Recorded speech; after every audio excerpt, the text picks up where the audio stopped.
Assalamualaikum warahmatullahi wabarakatuh. Bertemu kembali di Waalaikumsalam podcast warahmatullahi kita, wabarakatuh. podcast Dinas Pendidikan Gerbang Mudiku, Gerakan Membangun Mutu Pendidikan. Dan hari ini adalah sesi ketiga.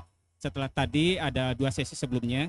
Dan kali ini kita kedatangan tamu seorang kepala sekolah dari SMP 2 Jalaksana. Jalaksana dengan Pak Momon. Boleh silakan perkenalan dulu, Pak. Iya. Terima kasih Pak Anda. Perkenalkan, nama saya Muhammad Suraman SPD. Jabatan sekarang sebagai Kepala Sekolah SMP Negeri 2 Jalaksana yang insya Allah sudah menjak 1 tahun. Itulah. Terima kasih Pak. Ya, baik Pak. Untuk hari ini kita akan banyak berbincang tentang program sekolah penggerak ya. Mungkin kita sebelum ke situ kita bicara dulu tentang Bapak nih. Ya. Perjalanan karir Bapak nih gimana nih? Mulai dari kepala sekolah aja ya. Oh ya. Kalau dari guru kayaknya terlalu terlalu lama. panjangan. Boleh dari guru dulu. Siapa? Dari kepala sekolah langsung. Baik. Tahun 2017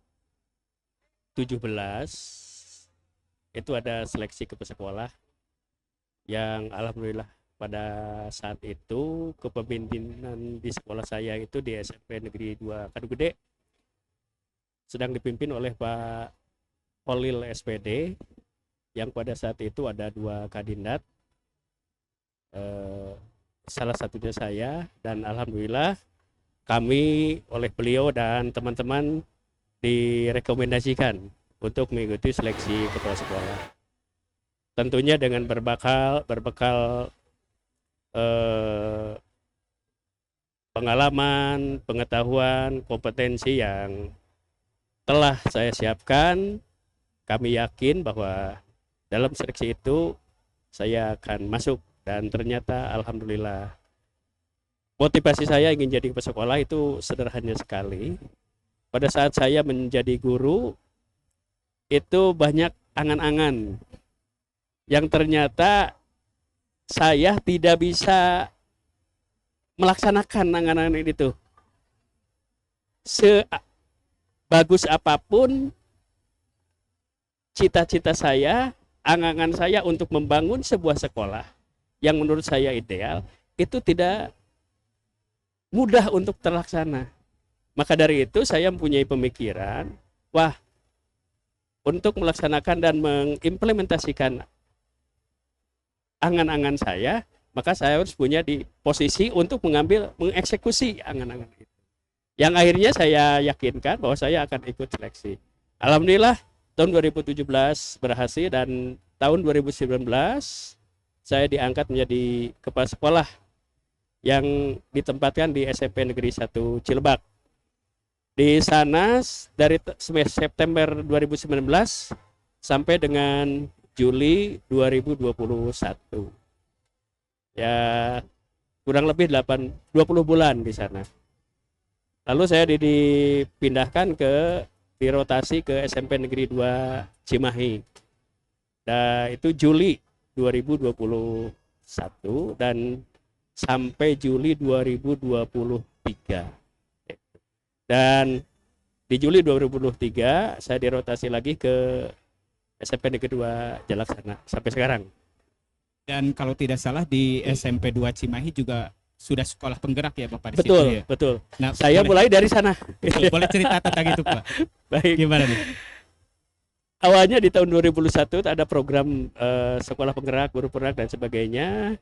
Dan Kuningan pada saat itu belum. Saya mendapat berita dari pengawas PAI ya, Pak Ali kalau tidak salah, Pak ada sekolah penggerak sekarang gitu.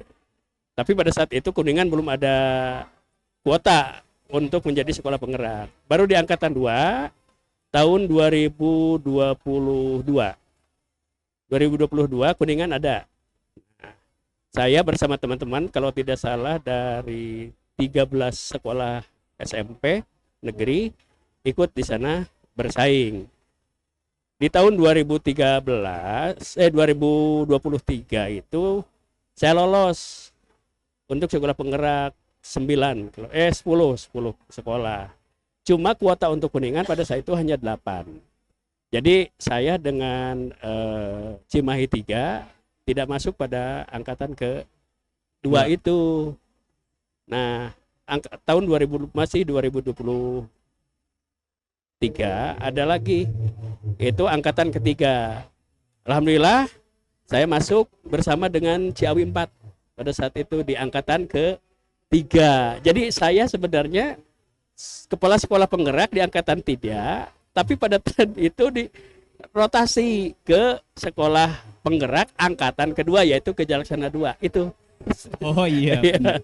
Karena kalau rotasi kepala sekolah itu harus dari sekolah penggerak ke sekolah penggerak lagi Iya, gitu ya. itu sekolah penggerak Nah, masuk ke sekolah penggerak lagi. iya.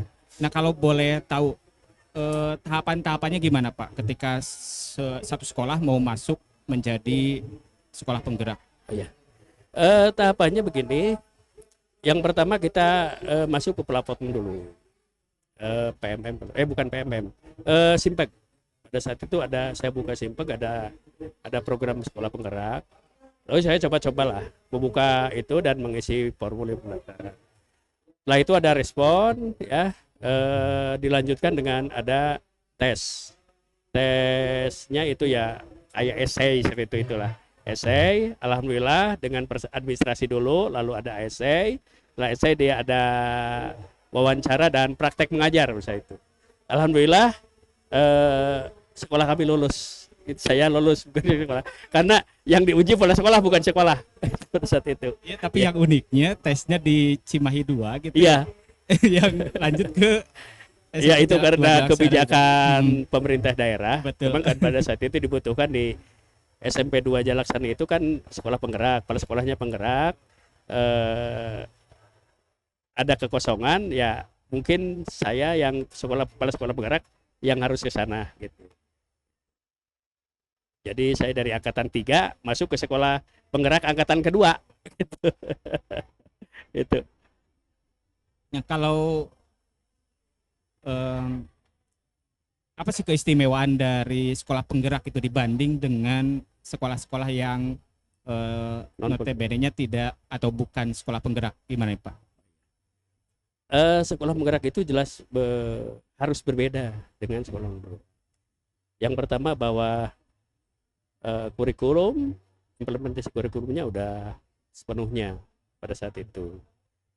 Nah, sekolah penggerak itu harus untuk menjamin visi pendidikan Indonesia itu, yaitu Indonesia maju, ya, maju terus dengan berkarakter P5 itu ya. Yang kedua, sekolah penggerak itu dalam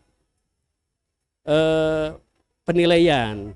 Kalau dalam kurikulum 13 itu kan penilaian hasil belajar, authentic test itu, ya. Sementara di sekolah penggerak itu adalah hasil belajar secara holistik, itu secara holistik, yang pelaksanaan penilaian juga sudah ditentukan pada saat pembelajar mau dimulai. Itu. Jadi kalau di kurikulum 13 itu kan penilaian, setelah itu ditentukan kemudian setelah proses. Kalau ini sudah sebelum proses juga sudah ditentukan bagaimana teknik dan itu penilaiannya itu. Itu bedanya. Yang berikutnya bahwa kalau di materi 2013 itu sesuai dengan urutan yang sudah ditentukan. Sementara kalau di sekolah penggerak itu berdasarkan fase itu. Itu. Yang berikutnya bahwa kami sekolah penggerak menekankan pada karakter yang P5 itu. Jadi itu harus nampak sekali, jelas itu. Itu bedanya mungkin dengan sekolah non penggerak itu. Yang kedua ada pendampingan dan sebagainya lah untuk meningkatkan kompetensi guru-gurunya itu mungkin Pak sementara. Tapi saya lihat kebetulan saya juga pengawas, tapi kebetulan tidak dapat sekolah penggerak itu ya. Jadi ini kesempatan untuk menggali lebih dalam tentang sekolah penggerak itu ya. Kalau tadi perbedaan sekarang, kalau misalnya dari segi keuntungan nih, apa sih yang diperoleh oleh sekolah penggerak dibanding dengan sekolah yang lainnya, Iya, Pak? banyak. Yang pertama, sekolah penggerak itu mendapatkan pendampingan, Pak. Pendampingan dari PMP, dari BPGP, dari fasilitator, itu secara rutin. Jadi untuk meningkatkan kinerja, meningkatkan kompetensi komite pembelajar, guru, kepala sekolah, pengawas, kita selalu ada pendampingan itu sehingga pelaksanaan programnya itu terus diawasi dan terus didampingi sesuai dengan arah yang kita buat dalam program itu. Termasuk mungkin kegiatan lokakarya itu ya, Pak? Betul, lokakarya tiap bulan sekali, sebulan sekali itu ada. Itu Boleh di termasuk ada juga yang tiap bulan rutin tiap bulan ya. Ada juga coaching ya, itu suka ada. Gitu. Nah, berkaitan dengan lokakarya nih, boleh di spill nih apa saja nih yang disampaikan di situ, atau kalau tidak salah kepala sekolah dengan beberapa guru kalau ikut itu ya? Ya, betul. Boleh Yang terakhir itu adalah kepemimpinan 1 dan 2. Di sana materinya adalah bagaimana kita sebagai pemimpin, baik itu sebagai pesekolah maupun sebagai guru di kelas. Itu ada materi tentang itu. Yang kedua tentang berbagi praktik baik, juga ada materinya. Ada materinya di lokakarya keberapa tuh? Kalau tidak ketiga. Selain itu banyak, karena saya pada saat itu udah mulai di PSP angkatan 2 itu udah mulai diangkat di lokakarya ke-3 kalau nggak salah baru ikut. Jadi saya udah ikut 4 kali kalau salah. Ya dengan materi ini yang pertama tentang kombal, terus berbagi praktik baik, terus yang kepemimpinan 1 dan kepemimpinan 2 yang dilaksanakan di SMK 1 itu.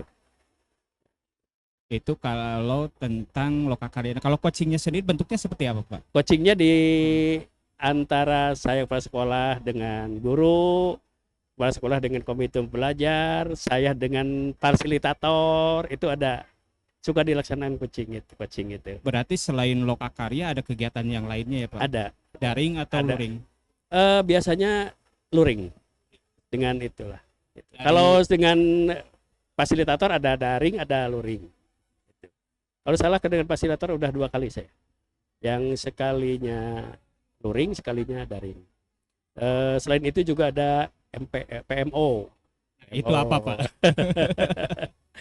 PMO itu adalah refleksi terhadap program-program selama 1 bulan itu. Ya, itu rutin. Iya, dari sekolah-sekolah dengan di bawah bimbingan fasilitator. Jadi sekolahnya dihadiri oleh komite pembelajar, itu merefleksi kegiatan-kegiatan selama 1 bulan. Itu tiap bulan rutin, Pak. Itunya pelaksananya daring fasilitator dengan komite pembelajar. Apa saja, yaitu tentang kegiatan-kegiatan yang sudah dilaksanakan pada 1 bulan itu. Apakah ada pertemuan dengan guru, yang pertemuan dengan komite pembelajar yang membahas tentang sekolah penggerak. Apakah itu dalam pembuatan modul, membedah tentang CP dan ATP, terus coaching dengan guru, itu banyaklah yang itu. Yang diupload biasanya ya foto kegiatan, terus resume kegiatan gitu. Alhamdulillah ya. Nanti tadi berkaitan dengan komite pembelajar nih, Betul. mungkin bisa disampaikan ke pemirsa nih. Ya. Gimana tentang komite pembelajar itu seperti apa, kemudian unsurnya apa saja dan apa yang dilakukan oleh komite pembelajar. Komite pelajar itu memang ada perbedaan waktu saya workshop di angkatan 3 dengan di angkatan 2. Kalau angkatan 3 itu hanya 3 orang, kepala sekolah, wakasek kurikulum, 4 ya, guru BP dan seorang guru. Karena begitu selesai workshop, saya udah pindah ke angkatan 2. Ternyata beda. Kalau di angkatan 2 itu banyak. Di antaranya ya sama sih, cuma di unsur gurunya ditambah. Yaitu wakasek kurikulum, humas, BK, kesiswaan juga masuk di sana. Dan beberapa orang guru, kalau tidak salah ada 8 orang itu belajarnya. Harusnya 5 katanya, tapi ada yang ditambah jadi 8. Nah, tugasnya yaitu membantu kepala sekolah untuk merencanakan, membuat program, buat perencanaan, terus mengeksekusi kegiatan-kegiatan itu. Jadi membantu kepala sekolah lah itu, baik dalam pembuatan KSOP dulu ya, kalau sekarang kan ke kurikulum ya. KSOP, terus dalam Arkas dan buat Arkas, terus kegiatan-kegiatan pemanduan dan pembimbingan dalam membuat modul dan sebagainya. Nah, setelah kami selesai workshop, lalu hasil workshop itu di IHT-kan kepada teman-teman di sekolah guru-guru. Itu tugasnya. Jadi intinya tugasnya bahwa komite pembelajar itu adalah membantu kepala sekolah. Kembali mungkin bicara tentang keuntungan nih Pak. Ya. Selain dari ada kalau disebut bimbingan intensif mungkin ya, ya. Dari yang berwenang itu ya BBGP atau BBPMP mungkin ya. Ada keuntungan yang lainnya nggak Pak? Ini kemana nih ngarahnya nih? Ya mungkin itu jadi daya tarik sekolah yang lain gitu, pengen ikut ya. Sebenarnya itu tidak menjadi, di awal tidak menjadi daya tarik Pak. Oke, anggap bonus gitu ya? Iya. Saya tidak berpikir bahwa kalau saya masuk sekolah penggerak itu akan dapat reward seperti itu. Tidak. Ternyata setelah dinyatakan dinyatakan lulus dan workshop, ternyata ada untuk sekolah penggerak itu untuk tingkat SMPT. Alhamdulillah kita dapat bos afirmasi ya, bos afirmasi ya. Yang besarannya tahun ke-1 itu 120 juta, tahun keduanya kalau tidak salah 50, dan tahun ketiganya 35. itu ke daya tarik tuh. Mungkin untuk sekarang yang sudah tahu mungkin itu jadi daya tarik, tapi di awal tidak Pak. Sama sekali saya tidak pernah berpikir bahwa bahwa di sekolah penggerak itu ada reward seperti itu. Nah, ternyata murni bahwa pada saat itu kami ingin mencoba untuk masuk ke sekolah penggerak itu ingin meningkatkan kompetensi diri, menguji kompetensi diri ya. Terus bagaimana mengimplementasikan di sekolah itu? Tidak terbersit bahwa ya nanti kalau saya masuk dapat reward. Tidak sama sekali. Jangankan terpikirkan, tahu saja tidak gitu. Kalau itu ada itu. Ya mudah-mudahan lah untuk ke depan pemerintah akan memberikan bos afirmasi itu lebih besar lagi lah kepada sekolah penggerak yang. Karena kan rencananya pemerintah menginginkan bahwa semua sekolah itu kedepannya akan menjadi sekolah penggerak semua gitu ya Pak? Mungkin ya, saya belum itu karena ya kalau mungkin tapi implementasi kurikulum itu harus semua. Betul. Implementasi kurikulum merdeka itu harus semua. Nah tadi ada keuntungan, kemudian ada yang lainnya juga ya Pak. Nah sekarang bicara tentang ketika kita punya tujuan pasti ada kesulitan, ada tantangan nih. Yang Bapak hadapi seperti apa ketika ingin mewujudkan bahwa sebuah sekolah kita itu ingin menjadi sekolah penggerak? Setiap proses pasti ada tantangan. Termasuk untuk menjadi sekolah penggerak itu banyak sekali tantangannya. Cuma di awal, sebelum saya mengikuti tes itu, saya informasikan ke teman-teman, Bapak Ibu semua, saya akan coba ikut kepala sekolah penggerak, tes sekolah penggerak. Dan jika lulus, maka konsekuensinya bahwa kita harus mau bekerja keras semua elemen yang ada di sekolah, baik dari kepala sekolah, guru, TU, terus tenaga kebersihan, tenaga keamanan, itu harus semua kompak. satu tujuan bahwa kita ingin memajukan sekolah ini melalui jalur sekolah penggerak. Nah, setelah itu lalu saya memberikan motivasi. Kebetulan pada saat itu di guru penggerak, program guru penggerak itu hanya baru ada program guru penggerak angkatan ketiga. Nah, saya motivasi juga kepada teman-teman, Bapak Ibu, kita sekolah penggerak, alhamdulillah saya lulus. Dan tahun 2023 kita akan start. Nah, alangkah bagusnya jika chemistry saya dengan Bapak dan Ibu semua. Saya motivasi mereka untuk menjadi guru penggerak. Pada saat itu saya masih di Cimahi 2 nih. Nah, ternyata berhasil, Pak. Pada saat itu ada 12 orang guru yang ikut seleksi guru penggerak. Itu. Nah, dari 12 itu ada 8 yang berhasil. Angkatan ke-7 1 orang ya, Pak. 7 orang, lalu angkatan 8 ada 4 orang, angkatan 9-nya ada 5 orang.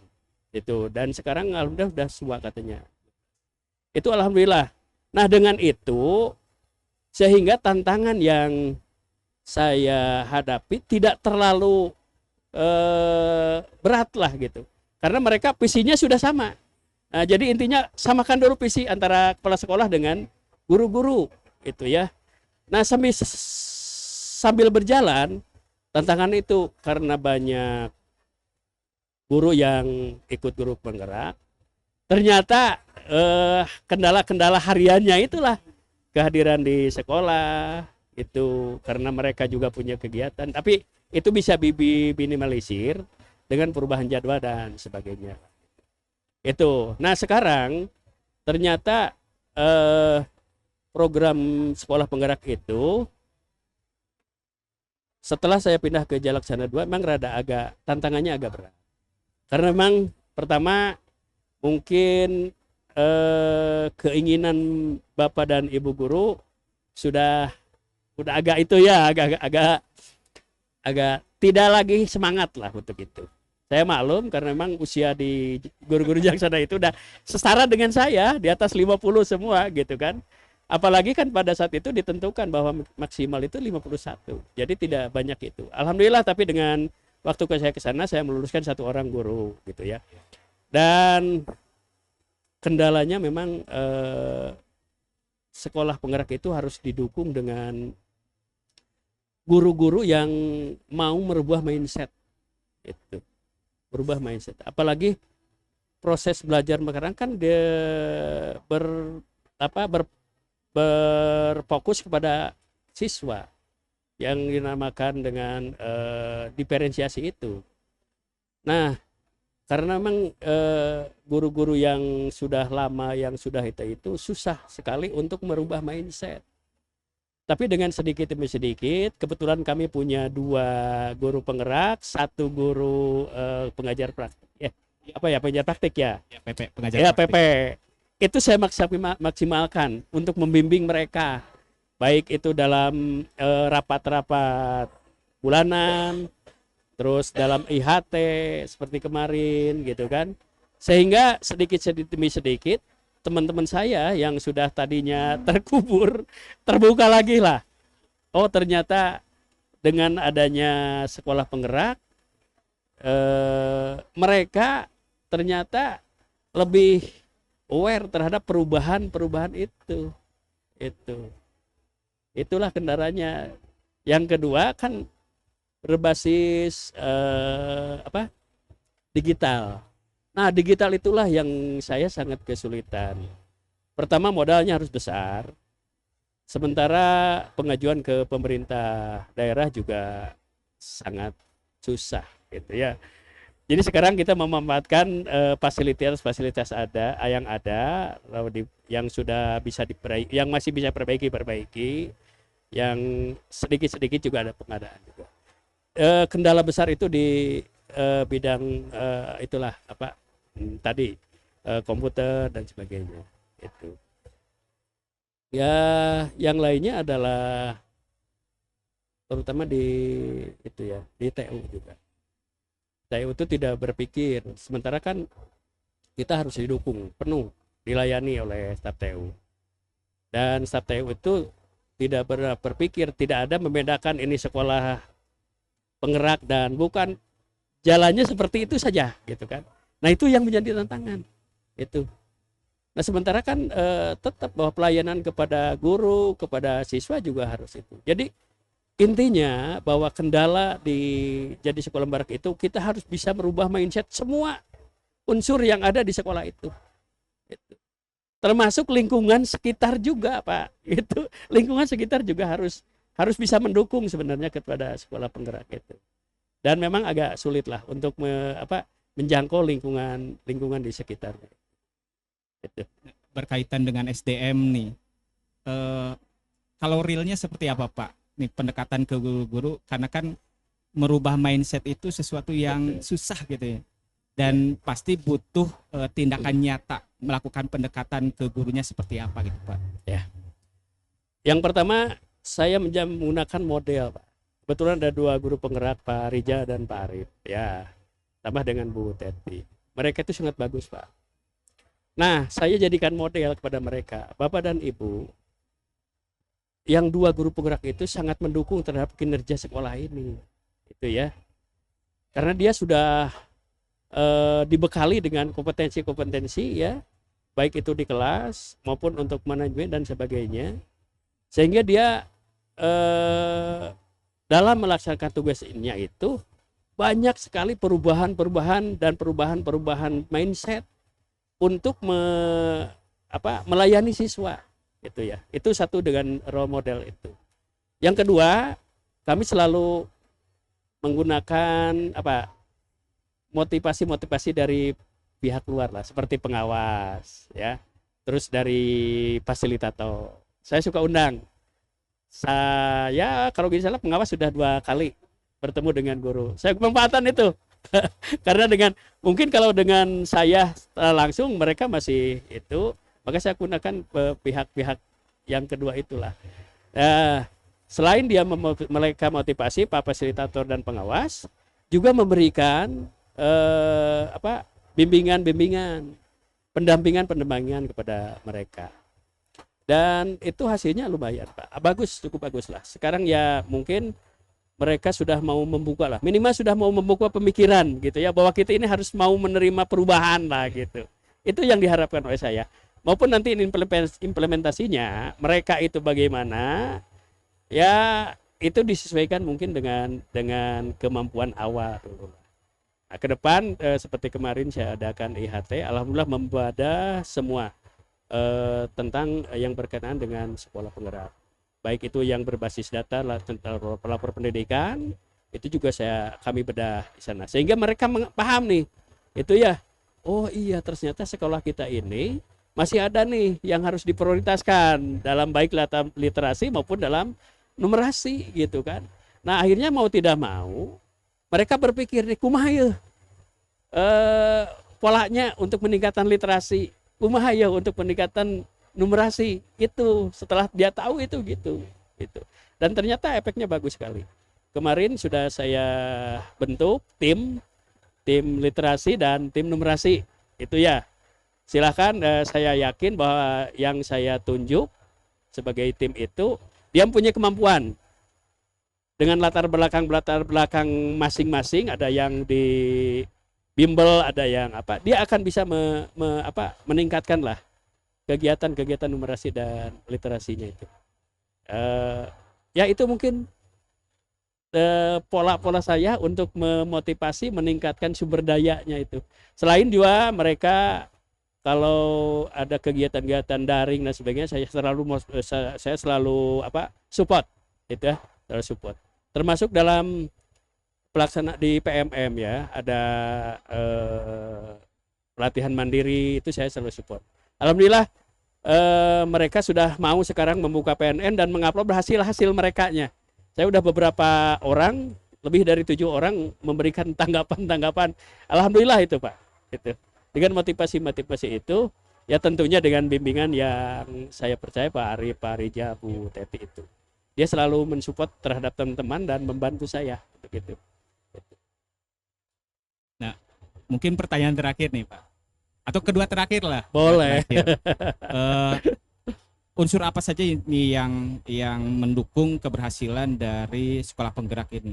Selain tadi ada beberapa yang diinikan sama Bapak, termasuk komite pembelajar, itu ya, Ya, kepala sekolahnya. Yang lainnya gimana, Pak?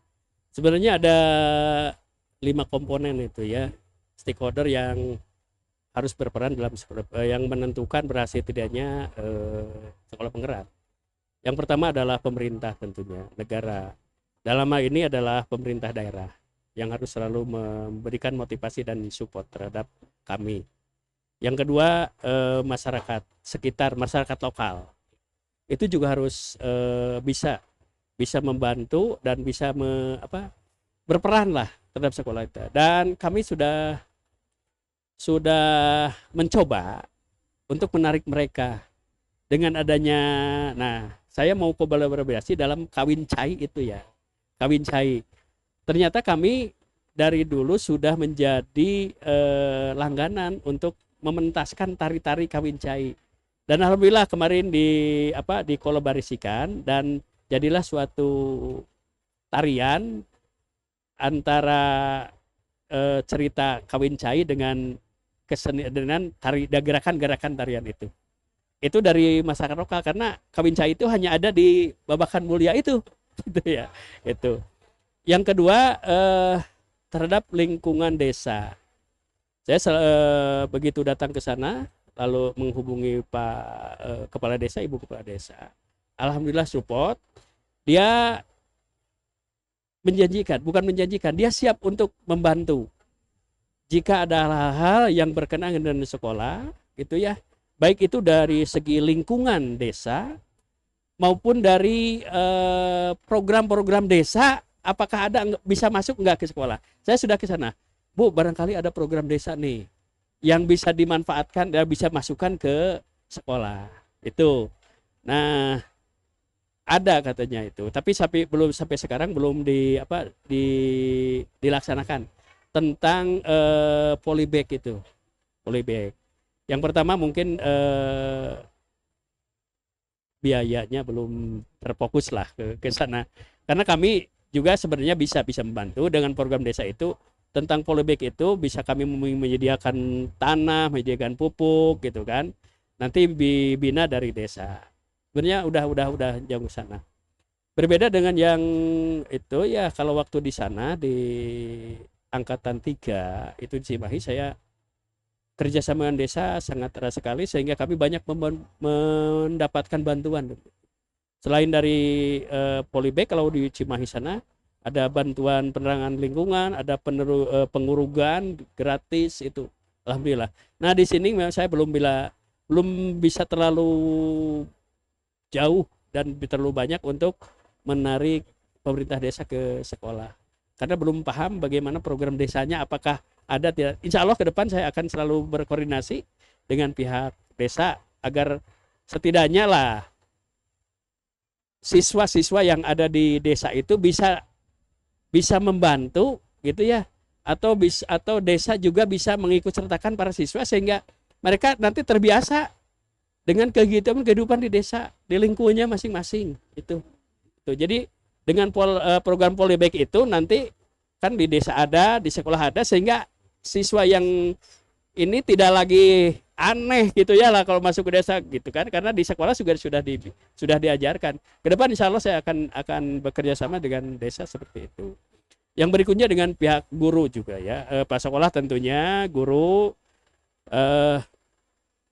sangat berperan sekali dalam kurikulum Merdeka atau kurikulum nasional ini karena motor penggeraknya itu ada di kelas, yaitu guru. Nah, untuk meningkatkan kompetensi guru, tentunya harus ada upaya-upaya dari kepala sekolah yang langsung ke arah yang diinginkan, yaitu tentang manajemen kelas, yaitu diferensiasi dan sebagainya. Nah, hal itu kami laksanakan dalam bentuk mengikuti daring lah, baik yang diduduk PMM maupun oleh kombal-kombal yang lain. Dan insya Allah mungkin di bulan September nanti kami juga akan mengadakan daring ya dari Kombel SMP Negeri 2 Jalaksana. Yang pertama untuk meningkatkan kemampuan Bapak dan Ibu guru yang mau jadi narasumber, meningkatkan kemampuan guru-guru yang mau mengikuti daring itu tentunya. Ya setidaknya gitulah. Dengan adanya narasumber dari sekolah sendiri, dia akan lebih lebih aware lah gitu. Wah, ternyata teman saya juga bisa, kenapa saya tidak gitu kan itu. Selain juga mungkin bersama dengan pengawas pembina, pematerinya pengawas juga fasilitator. Insya Allah bahwa kami tentang peningkatan kualitas kompetensi guru itu kan akan selalu terus menerus lah, tidak akan berhenti insya Allah. Dengan cara apa saja lah. Yang penting bahwa kalau mindsetnya sudah terbuka, kita tidak akan susah gitu untuk melakukan itu gitu. Itu mungkin. Baik, pertanyaan terakhir nih Pak. Ukuran keberhasilannya dari sekolah penggerak itu apa? Iya. Tentunya kalau berdasarkan kurikulum Merdeka bahwa karakter peserta didik siswa yang P5 itu apakah nampak tidak P5-nya berhasil tidak gitu kan ya. Ternyata di sekolah kami yang dulu itu banyak cerita-cerita ya, dan ternyata setelah 2 tahun ini menjelang ke 3 tahun cerita-cerita itu hilang Pak. Itu saya bukan hanya memantau dari sekolah, ternyata dari pihak keamanan, dari Polsek, dari Koramil, Pak, sekarang udah beberapa tahun sekarang ini SMP 2 Jalaksana itu ternyata tidak ada kasus-kasus gitu ya. Dan mungkin itu salah satu keberhasilan dari penanaman karakter. Itu, penanaman karakter. Dan mudah-mudahan ini bisa berhasil selanjutnya. Itu. Yang kedua dari kejuaraan. Alhamdulillah selama 1 tahun bahkan 1 semester Pak, saya sudah mendapatkan 8 penghargaan itu ya, baik dari tingkat kecamatan, kabupaten, provinsi, nasional belum Pak. Mudah-mudahan ke depan saya berharap itu ya. Provinsi, alhamdulillah provinsinya 2 3 tingkat tari ya, 2 3 tingkat provinsi itu yang diserahkan oleh tingkat provinsi juga, bukan kabupaten. Jadi selama 1 semester alhamdulillah sampai sekarang kami sudah memperoleh 14 kejuaraan. Ya mungkin itulah salah satu keberhasilan yang dapat dilihat lah, yang dapat dilihat oleh masyarakat, oleh warga sekolah gitu. Terutama dalam perubahan karakter Pak. Perubahan karakter itu yang saya menjadi bangga. Karena ternyata bahwa apresiasi itu tidak hanya diberikan oleh kita sebagai warga sekolah, dari pihak luar pun ya, tadi seperti dari Polsek, dari desa, dari Koramil gitu ya, itu pernah ngobrol ke saya, Pak, beberapa tahun ini SMP Jalaksana ini udah tidak ada kasus-kasus lagi ya, alhamdulillah lah gitu. Mungkin itu salah satu keberhasilannya gitu. Ya, nah itulah sekilas tentang SMP 2 Jalaksana. Iya Bapak, terima kasih Pak. Ini luar biasa banyak yang bisa kita ambil gitu ya. Banyak pembelajaran yang bisa kita ambil. Bapak terima kasih atas waktunya. Sama-sama. Luar biasa, mudah-mudahan makin sukses ke depannya. Amin. SMP 2 Jalaksana. Begitu rekan-rekan pemirsa, kita sudah berbincang dengan Kepala Sekolah SMP 2 Jalaksana, Pak Momon Surahman. Terima kasih atas waktunya. Sama-sama. Saya Anda Juanda mengucapkan kita ini dulu ya, slogan dari Dinas Pendidikan Kabupaten Kuningan. Pintar itu hebat, cerdas bermartabat, menjamin mutu pendidikan. Bukan menjamin. Pintar itu hebat, cerdas bermartabat, membangun mutu pendidikan. Ya. Siap.